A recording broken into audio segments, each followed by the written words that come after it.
conseguem participar do modo síncrono, mas eu ainda acho melhor deixar essa atividade. Então, boa noite a todos, sejam muito bem-vindos oficialmente ao nosso primeiro encontro da disciplina Educação Inclusiva. Fiquei muito feliz de ler a apresentação de vocês e notar o quão seleto é esse grupo, assim, de pessoas que têm caminhadas tão ricas em diferentes espaços. E essas caminhadas, como diria o Paulo Freire, né, não é saber menos, não é saber mais, é saberes diferentes. E o programa especial de graduação, ele tem essa potência de trazer saberes diferentes de várias áreas para compartilhar. Então, vamos fazer o nosso encontro. Eu sou a professora André Inês, que vou estar com vocês nessa disciplina e vou retomar um pouquinho desse material. Então, no primeiro momento, eu trouxe uns slides, depois a gente abre um espaço para dúvidas e depois ainda eu explico a nossa primeira atividade avaliativa, certo? Em qualquer momento que vocês notarem ou que a minha internet travou, tô só eu aqui operando o material. Vocês podem abrir o áudio ou se tiverem alguma dúvida. Às vezes as mensagens, tudo bem, Sandra? Eu não consigo ver de onde é que são. Senão eu tenho que sair dos slides, certo? Pode ser uma imperícia minha e tudo mais. Quem assistir depois essa gravação e ficar com alguma dúvida, pode também mandar via ambiente Moodle a sua pergunta, a sua colocação. A educação especial é uma área do conhecimento. Então, todo o curso de licenciatura, ele vai ter uma disciplina de educação especial, em algumas disciplinas, em alguns cursos chama fundamentos, em outras chama educação inclusiva, esses nomes eles vão modificando. E eu achei válido trazer para vocês um pouquinho para que a gente começasse a pensar. Por que vocês, tudo bem, Sandra? Por que vocês hoje, professores que já trabalham ou que vão atuar em espaços, né, não diretamente ligados à educação especial, são impactados com mudanças sociais e políticas quanto a isso? Então, eu achei que este texto poderia servir de referência para pensarmos. Esse é um texto produzido aqui por um grupo de pesquisa em educação aqui da Universidade Federal de Santa Maria, e eu deixei ele disponível em PDF. Ele vai nortear nossos estudos e vai nos ajudar a começar a entender os encaminhamentos. Então, primeiro vamos estudar, depois seria uma apresentação, mas nesse momento já podemos passar, né? Em educação especial, nós falamos um termo, em algumas literaturas vocês vão achar, que chama de paradigmas. Então, esses paradigmas de como a educação especial foi se organizando e como isso vai interferindo nos sistemas educacionais, porque, afinal, estamos todos aqui para pensar uma educação de qualidade, uma educação equitativa, uma educação que seja reflexiva, aonde os alunos consigam, ao final dos nossos encontros, independente da área, porque sabemos que o Programa Especial de Graduação, o PEG, ele tem essa característica, independente da área, o objetivo de todo professor é sempre a aprendizagem, o desenvolvimento humano. Então, independente do curso, da área que vocês estão, vocês sempre vão pensar o que nós podemos desenvolver com esse aluno, com essa turma.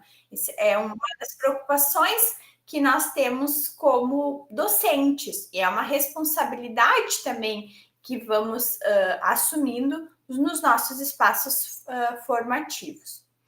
Quem sabe, durante a trajetória educacional de vocês, possam ter ocorrido momentos de convívio, de ver um aluno com deficiência, público atendido pela educação especial, na escola, nos ambientes de escolarização. Mas muitos de vocês não tiveram essa experiência. Por quê? Essas pessoas estavam em outras instituições. Então, nós, muitas vezes, como professores, não temos nem na formação, tampouco no nosso conjunto de memórias, momentos para lembrar. Poucos são os que tiveram, né, conviveram. Lá na minha turma tinha um aluno cego e tinha um aluno surdo. Na aula que vem, eu vou trabalhar com vocês direitinho hoje quem que a educação especial atende, certo? Vou trazer bem direitinho os documentos. Hoje nós vamos trabalhar um pouco mais sobre esses marcos e tentar entender o porquê que isso foi acontecendo. Dentro da educação especial, nós falamos assim. No primeiro momento, as pessoas que tinham alguma deficiência, isso no campo brasileiro, certo?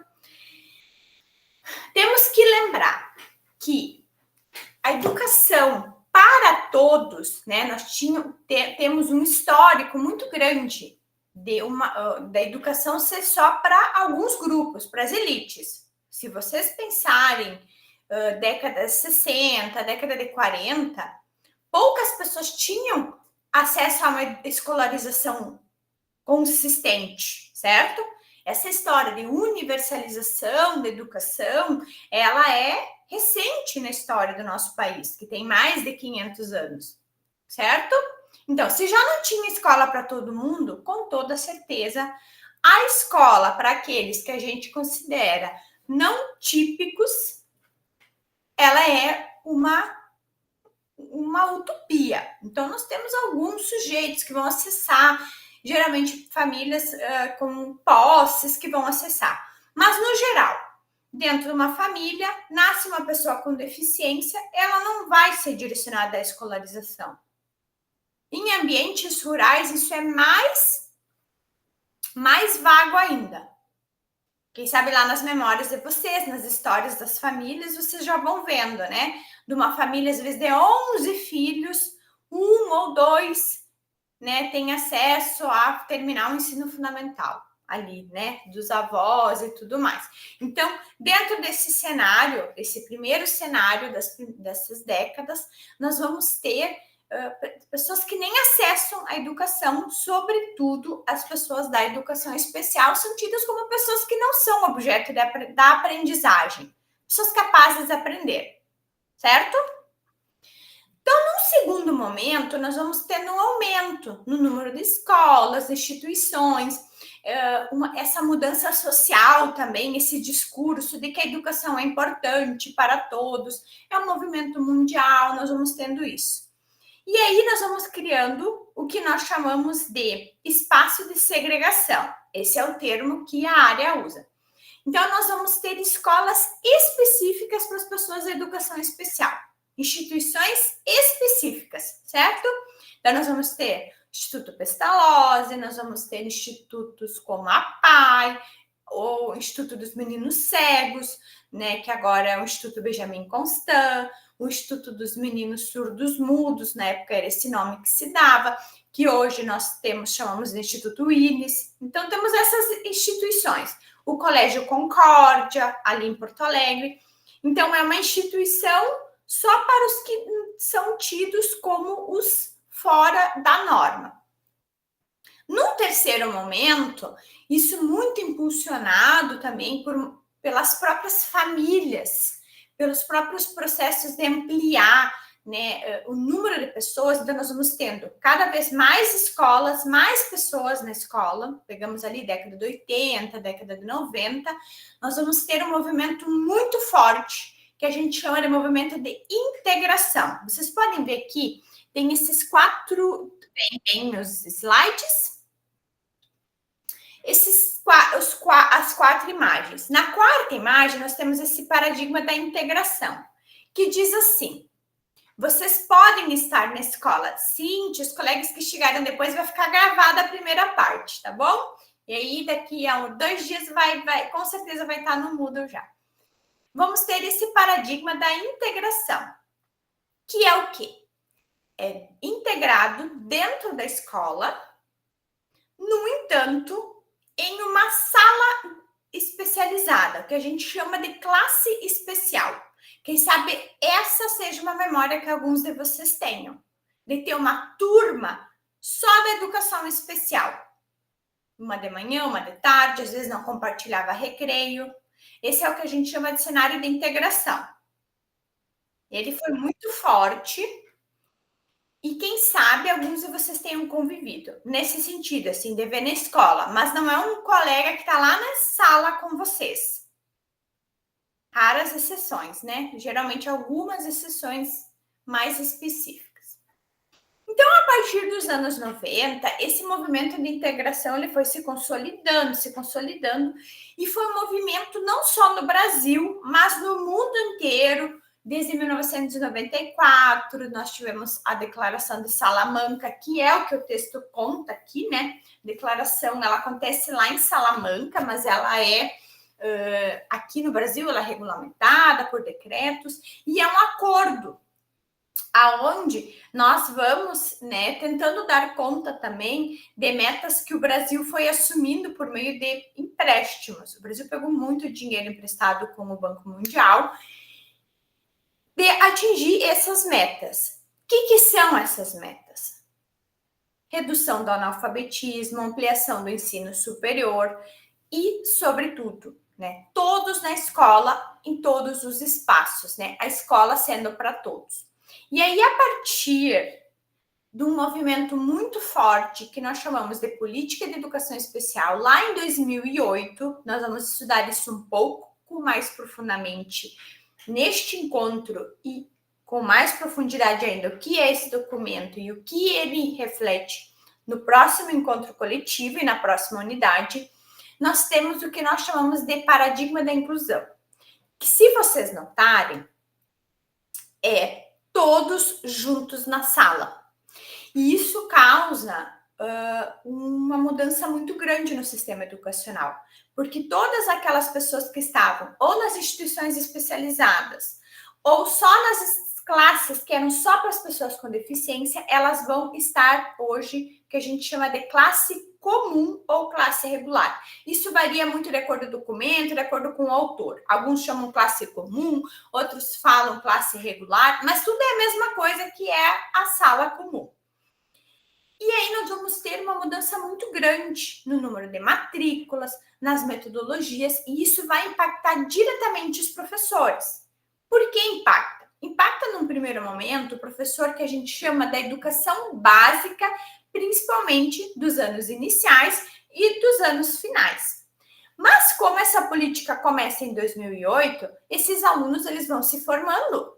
Então, eles fazem o ensino fundamental, o ensino médio, eles chegam no ensino médio, no ensino técnico, no ensino superior, aonde a grande maioria de vocês está fazendo estágio ou fará, né? E ainda atuará. Então, é esse movimento que faz e impulsiona. Começa lá em 2008, depois em 2012 nós temos as leis de cotas, que então em toda a rede federal, né, começa a ter a reserva de vagas, e é por isso que quando vocês chegam agora nos estágios, muito provável vocês tenham alunos da inclusão. É por esse movimento. Quem é que faz esse movimento? É a própria sociedade, são as famílias organizadas, são as instituições e, sobretudo, é um movimento mundial. Ele não acontece só aqui no Brasil. Certo? Foi sendo desenhado. É o que a gente chama de paradigma da inclusão. Professor André Inês, eu sou formada em educação especial, eu trabalhei em muitos espaços, fiz assessoria para muitos municípios para dar suporte nesse processo de inclusão. Mas eu tenho um sobrinho, eu tenho essa história. Todas essas histórias, elas são legítimas e verdadeiras. O que acontece num país como o nosso, com parâmetros continentais? Uma política dessas, ela não consegue olhar individualmente para cada sujeito, certo? Ela mudou muita coisa. foi injetado muito dinheiro. Para vocês terem uma noção, ela mudou a lei de financiamento do Fundeb. Para a gente mexer no Fundeb, vocês não têm noção do que é. Para fazer uma mudança simples. E é o que a gente já fala de dupla matrícula. O aluno da educação especial, ele equivale a 2 matrículas dentro da rede. Então, vem 2 matrículas. Uma para a classe comum, regular, dependendo do autor, né, como usa, e uma para o atendimento educacional especializado. Professora André Inês, todos os alunos se beneficiaram desse processo de inclusão? Não tem como a gente atingir uma totalidade. Nós tivemos muitos alunos que, pela primeira vez dentro da sua história formativa, foram vistos como sujeitos da aprendizagem. Muitos. Muitos alunos se beneficiaram do processo da inclusão. Muitos alunos não se beneficiaram. Porque esse é um processo que abrange um território nacional, que perpassa por uma política de Estado, que perpassa por uma formação, que perpassa por questões atitudinais e que também perpassa por questões metodológicas, e individuais e coletivas. Então, dentro de um país como o nosso, nós vamos ter vários relatos de pessoas que se beneficiaram do processo da inclusão, que com toda certeza me parece que foi a melhor escolha dentro do cenário que a gente tinha, e temos sim aqueles que nós temos que pensar em alternativas ainda hoje, mesmo estando no ano 2025, certo? Qualquer dúvida, vocês podem mandar. Mas eram esses os temas, porque vocês vão ir vendo, esse aqui já foi sendo explicado ali, né? Esses termos vão aparecendo nos textos da educação especial. Eu gosto muito que a gente traga as palavras adequadas para que vocês possam também entender um pouco quando a gente fala de exclusão, integração, mas o que é isso? Às vezes, buscar isso num simples dicionário não vai resolver, porque é carregado por significados da própria área. Então, agora eu vou fazer uma retomada no texto. Como já dito, a educação inclusiva é um grande processo que vai incluir todos os alunos matriculados na classe regular, com algumas exceções de algumas escolas, né?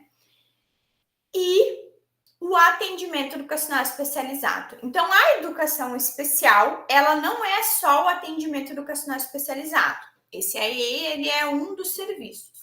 E é por isso que a inclusão de uma pessoa, de um sujeito, de um estudante, de um acadêmico, de um aluno lá do IFE, ela não vai estar só determinada a ter um professor de educação especial naquela instituição.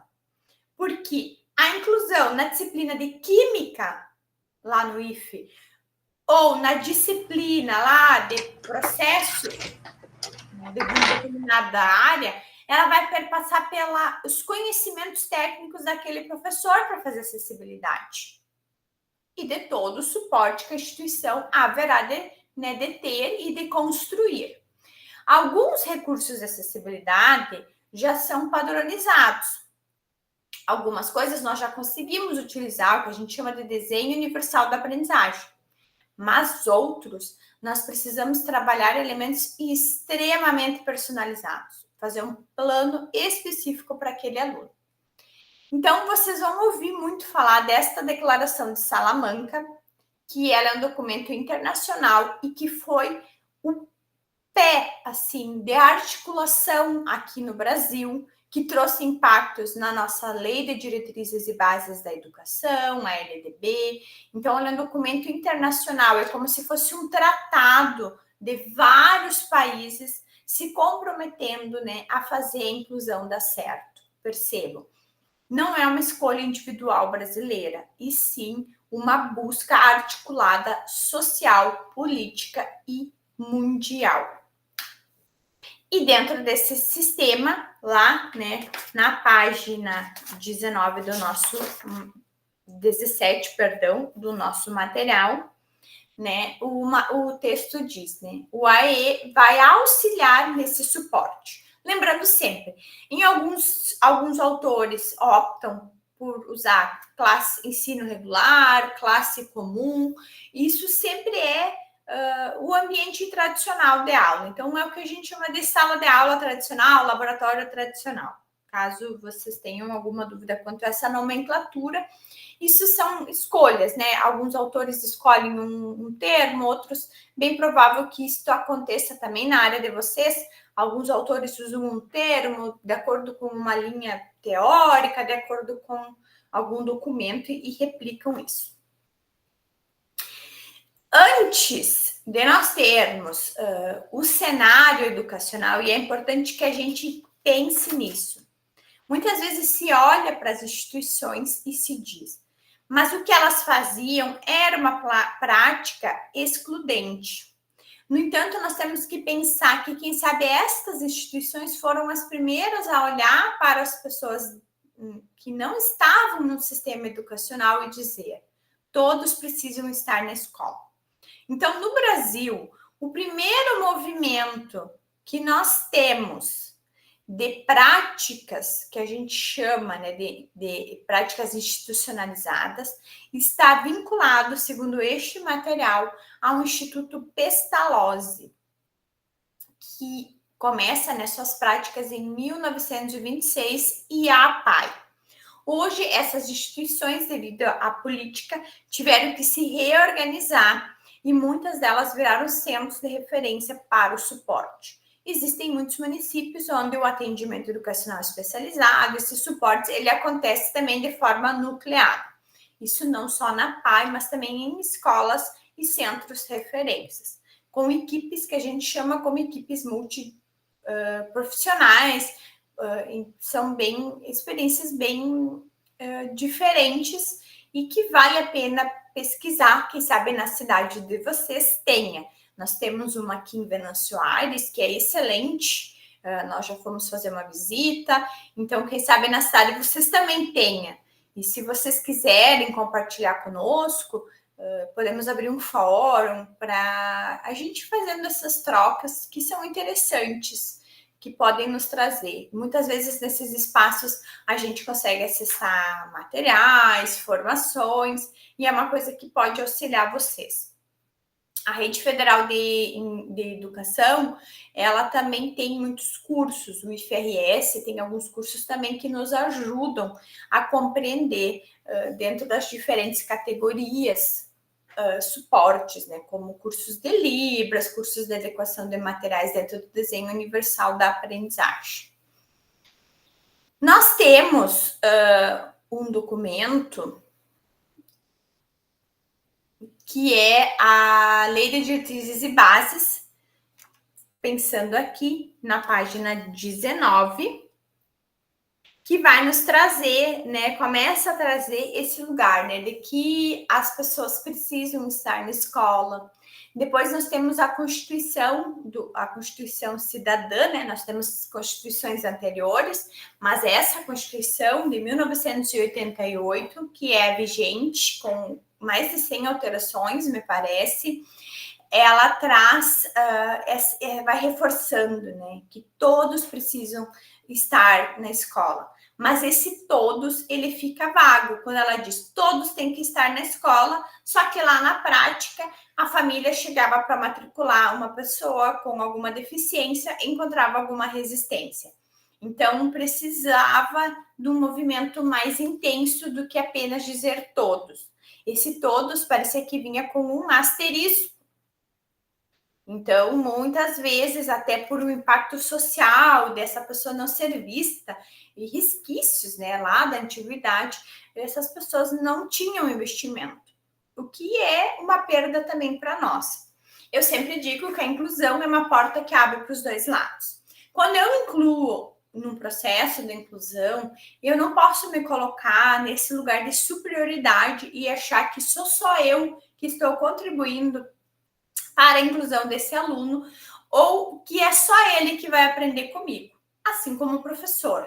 A porta, quando ela abre para os dois lados. Então, quando eu tenho um aluno na minha classe, eu consigo muitas vezes repensar minha metodologia, eu aprendo com ele, porque, assim como dizia Paulo Freire, ele não é uma tábua rasa, né? Ele tem uma história, ele tem vivência, ele tem um lugar de fala. E é sempre, né? Eu todo semestre aqui no ensino presencial tenho alunos que são os atendidos pela educação especial e com toda certeza a gente também pega a nossa bagagem de aprendizagem, não só sobre acessibilidade, mas sobre vários assuntos, né? Trago um exemplo de uma aluna que usa Libras, né? No semestre passado eu tinha uma estudante que usava Libras, era uma disciplina de tecnologias. Então, tem o suporte do intérprete, mas tem toda uma acessibilidade que a gente tem que fazer como professor, porque não é só o intérprete para que viabilize a inclusão. Vocês vão ter tem aula de Libras com a professora Eliane Camati, ela também vai ensinar algumas coisas para vocês nesse sentido. E aí, durante as aulas, o processo de inclusão dessa aluna, ele não traz só a questão da disciplina de tecnologias que a gente transpassa como professor para ela, mas é ela que também traz elementos dos lugares que ela passa, dos aplicativos que ela usa e dos conhecimentos que ela tem, sejam eles relacionados à inclusão ou sejam eles relacionados a outras áreas do conhecimento. Então, é um aluno que traz um relato de uma coisa que ele fez no final de semana, de um texto que ele leu. Então, essas trocas que são muito ricas no nosso fazer docente, se não houver acessibilidade, se não houver inclusão, quem perde somos nós também. Somos nós também, como sociedade, que perdemos quando não tornamos os nossos ambientes acessíveis. E, sobretudo, a inclusão, isso não está nos textos, mas a inclusão é um exercício de acessibilidade. E a acessibilidade, ela é um processo de cidadania. Quando eu me impeço porque não tem acessibilidade, eu estou impedindo uma pessoa de exercer os seus direitos constitucionais. E também estou impedindo de aprender, né? Não só eu, mas um grupo todo, porque nós aprendemos com os colegas. As trocas formativas nos espaços educacionais são assim.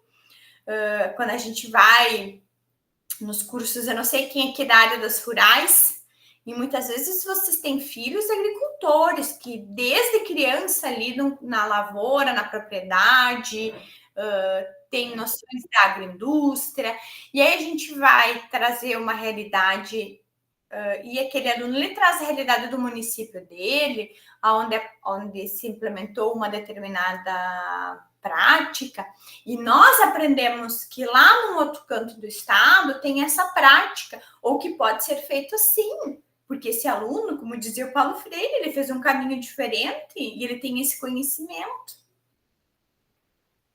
Esse é o processo, né? E é essa a potência que a inclusão tem, né? Pensar uma sociedade de diversidade.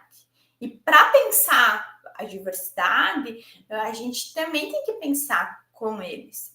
Nada sobre a nós sem nós. Então, que eles também estejam para pensar as políticas. E volta e meia, nós temos, né, articulações muito fortes das instituições e desses grupos, né, associações de pessoas, né, geralmente eles se dividem, surdos se dividem, os cegos, eles têm uma associação, um grupo específico, eles se dividem nesse sentido, o grupo do autismo, né, do TEA, se divide, mas o objetivo é sempre o mesmo, né, o exercício do direito à educação de qualidade, que é o que todos nós merecemos, vocês, nós e a sociedade toda que tem a crescer com isso. E a educação especial teve que se reconfigurar para sair desses lugares, né, que são as instituições especializadas ou só as classes, para ir para a escola comum. Então, do mesmo jeito que o professor lá da classe do ensino regular, do ensino técnico, do ensino comum, teve que aprender conteúdos, conceitos e práticas diferentes, nós da educação especial também tivemos que fazer esse caminho. E eu acho que esse caminho ele é muito rico para o nosso processo. E aí nós temos mudanças muito fortes na legislação. Mas só a legislação, que é o que esse texto diz, né?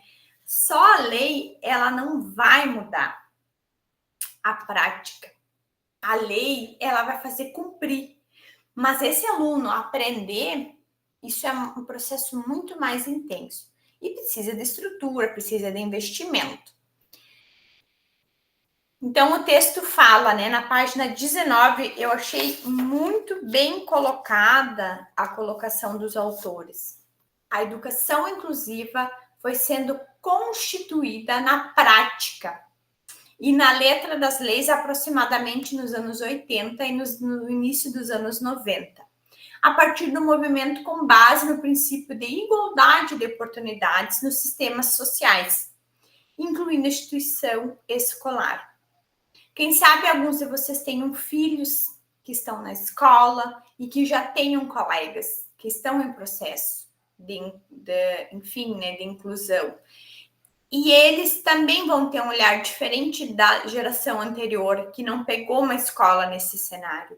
E isso também é um impacto na sociedade. Então, percebam que o movimento ele é muito mais complexo do que uma simples matrícula. E a gente vai fazendo isso. E todo esse processo vai ter impacto na prática de vocês como professores. Como professores no ensino técnico, professores no ensino superior, no pós, né? Quem vai depois trabalhar na pós-graduação já trabalha, porque hoje o processo de inclusão ele é transversal, diferente da modalidade, se é presencial, se é à distância, se é indígena, não tem isso. Vai ter processo, porque a educação ela vai perpassar por todos esses níveis e etapas.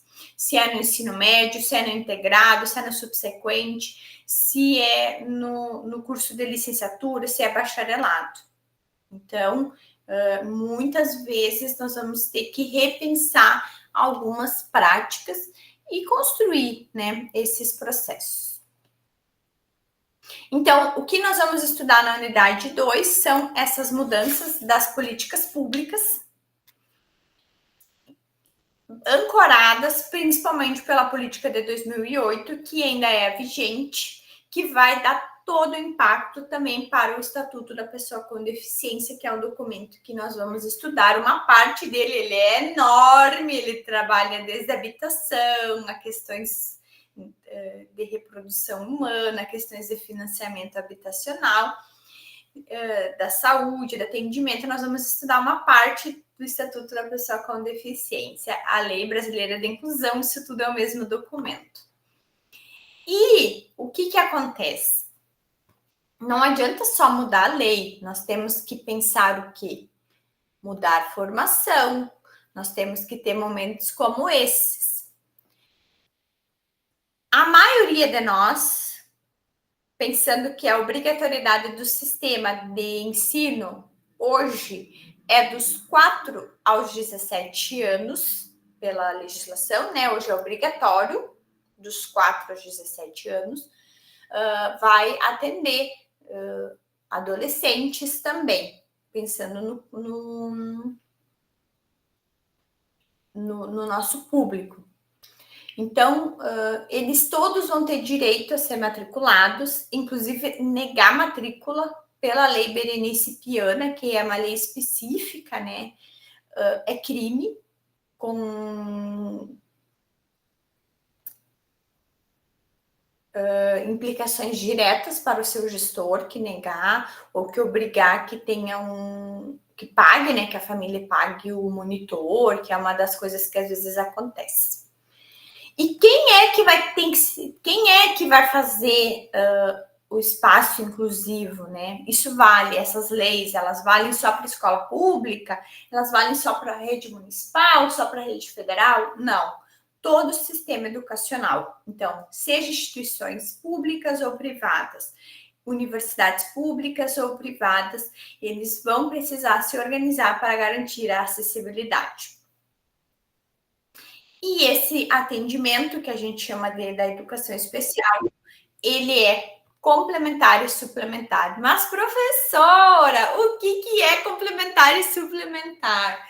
Ele não necessariamente é obrigatório, ele é complementar, suplementar. Ele é um direito que o aluno tem, mas o aluno não é obrigado a aceitar.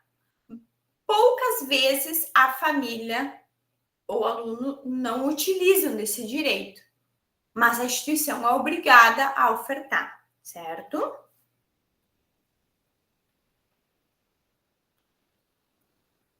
Esse material aqui, eu tentei melhorar, mas eu vou explicando para vocês, só para que a gente consiga entender um pouquinho, e depois lá no texto ele ficou melhor.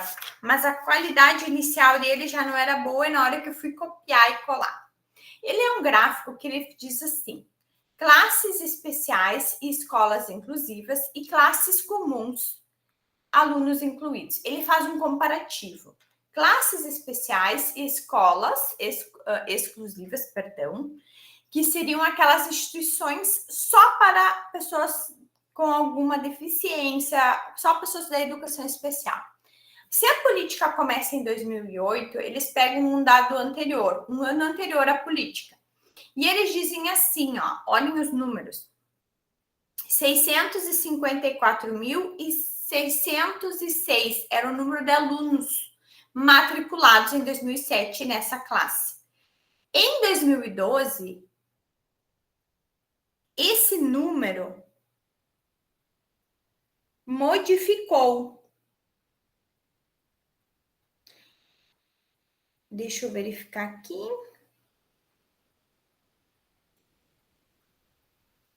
Para 820 com 433. Agora vamos para a segunda tabela. Eu vou olhar aqui porque na minha leitura está melhor, que diz na classe comum, que é esse processo de inclusão. Antes da política de 2008, nós tínhamos um total de 136 mil alunos matriculados. Isso antes da política. Depois da política, esse número modificou para 620 com 700. É só aceitar uma pessoa que está chegando aqui na nossa aula, certo? Aqui. Para 700. Tem mais uma pessoa chegando aqui. Ele alterou para 620 com 777. Então, nós tivemos alterações significativas no número de alunos, mais que 100% essa mudança. Então, esses gráficos, eles vão mostrando que esses alunos, eles migraram, eles ampliaram o número de matrículas e que essa realidade mudou muito na classe regular. Então, é isso que eu achei importante trazer para que a gente comece a perceber. É por isso que a gente começou a olhar para isso. Porque esses alunos começaram a chegar nos ambientes. E quando eles chegam, eles começam a mobilizar a educação, começam a mobilizar os professores, as práticas. Nós tivemos além do financiamento, então começa a vir recurso, começa a vir sala de atendimento educacional especializado, começa a vir curso de formação, começa a vir política de cota, começa a vir muita coisa nesse sentido. E isso tem impactos nas nossas práticas. E isso vocês, como professores, devem estar hoje, né, nesse novo cenário, pensando em alternativas, quem sabe até para o próprio estágio. E o texto ele vai trazendo que isso, pensando, 2008 parece longo, né? Parece que já faz muitos anos, mas pensando em sistema educacional, é um trajeto curto dentro da história do nosso país.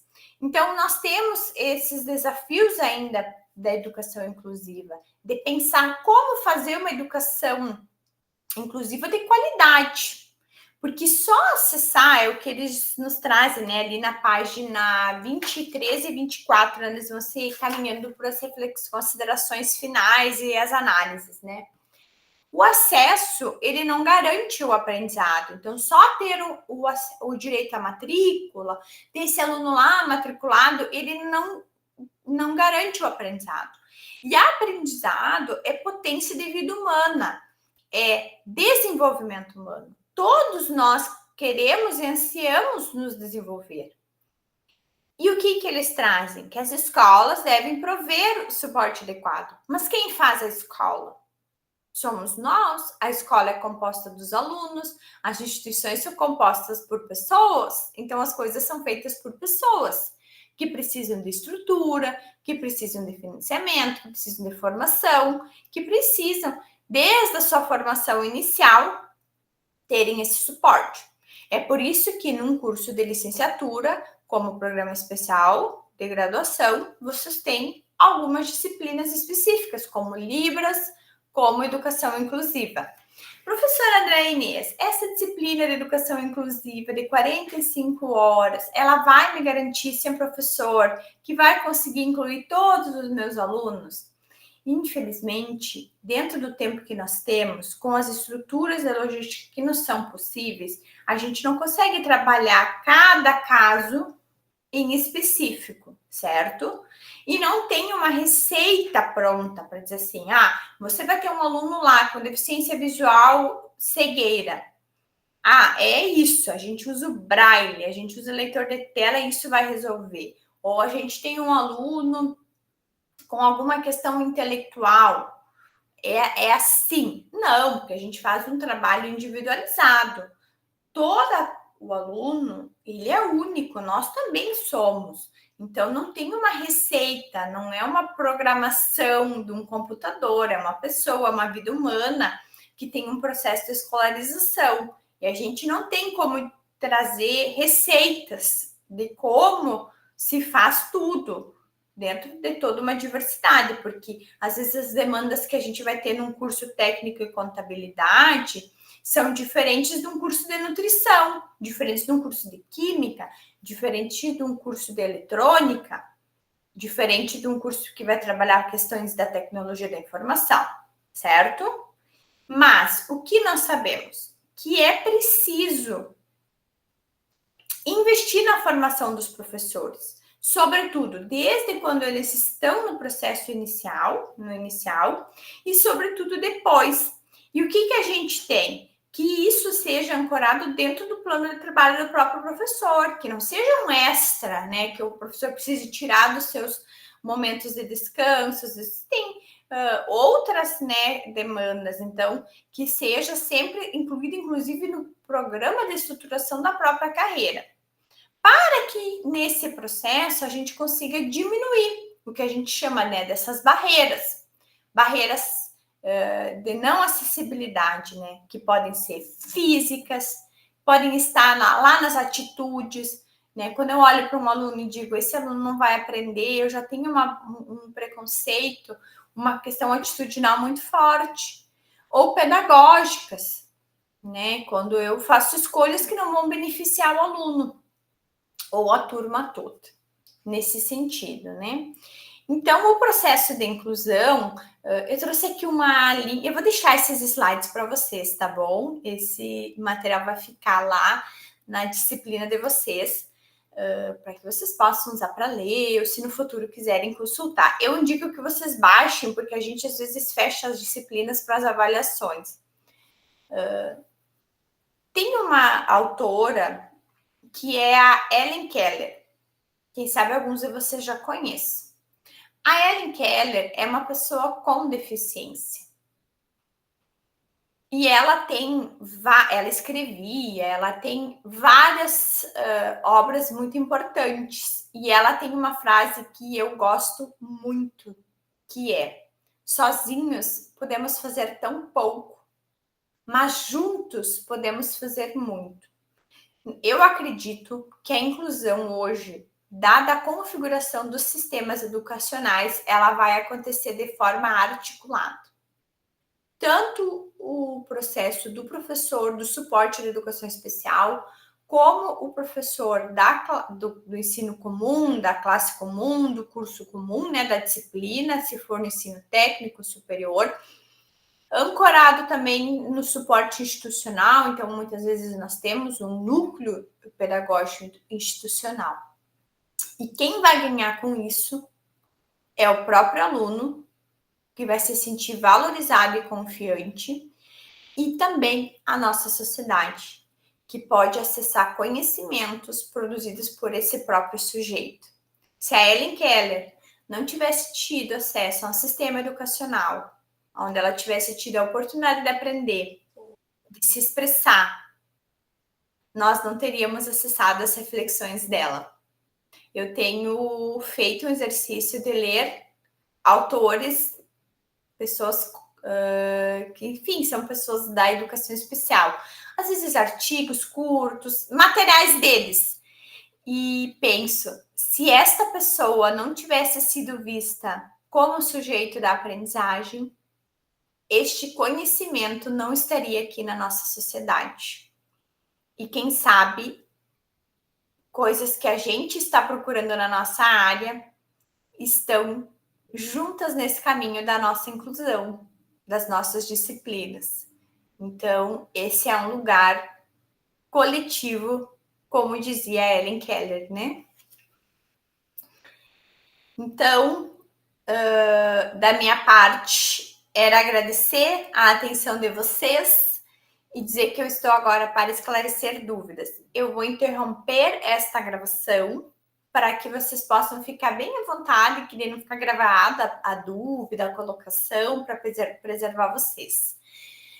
E depois eu ligo de novo a gravação para passar as orientações da disciplina. Quem vai olhar a gravação, também agradeço se chegou até o final, e qualquer dúvida pode mandar pelo nosso ambiente virtual de aprendizagem, certo? Porque juntos nós vamos ir muito mais longe por uma educação de excelência e de qualidade. Eu vou desligar aqui a gravação. E já tenho que cuidar para não sair da chamada, porque